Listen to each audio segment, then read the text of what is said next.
Hello bachcho, let's start with the question. And here the question says that in the equation GPP minus R is equal to NPP. So here R represents. तो R क्या represent कर रहा है? So first values जो यहाँ पे GPP NPP दी गए हैं वो क्या है वो समझते हैं. तो ओवरऑल जो इकोसिस्टम में फूड प्रोडक्शन होता है तो एक फूड चेन है.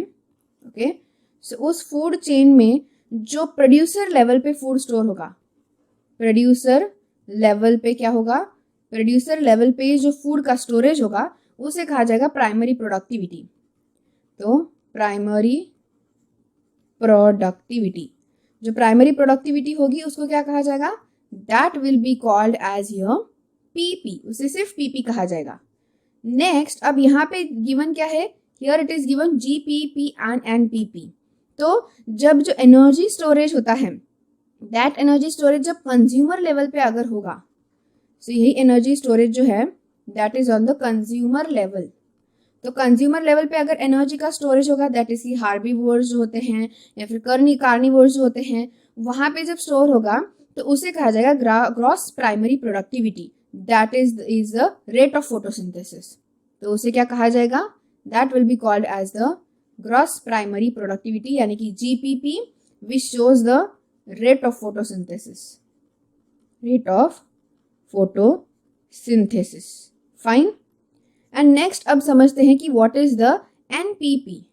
तो जब जो नेट प्राइमरी प्रोडक्टिविटी होती है, यानी कि जो ओवरऑल जो स्टोरेज रेट है ऑर्गेनिक मैटर का, जो कि रेस्पायरेशन के लिए, प्लांट्स के रेस्पायरेशन के लिए यूज होगा, यानी कि net primary productivity, net primary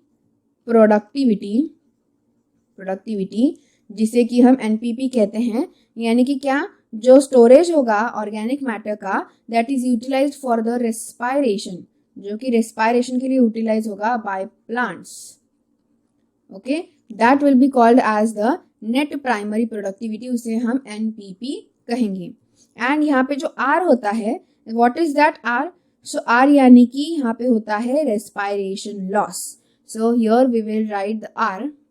जो आर होता है that is called as what, that we can said it is the respiration loss.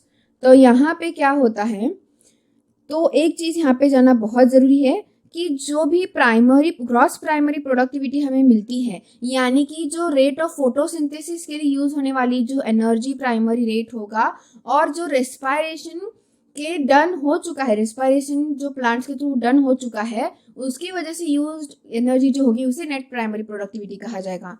तो कभी भी नेट प्राइमरी प्रोडक्टिविटी जो होती है, that will be equal to always the gross primary productivity minus the respiration loss, क्योंकि respiration की वजह से होने वाला जो लॉस है उसे माइनस ग्रॉस प्राइमरी प्रोडक्टिविटी से करेंगे तो हमें नेट प्राइमरी प्रोडक्टिविटी वैल्यू मिल जाती है. तो यहाँ पे हमारा करेक्ट आंसर ऑप्शन क्या होगा, that is option A, the respiration losses.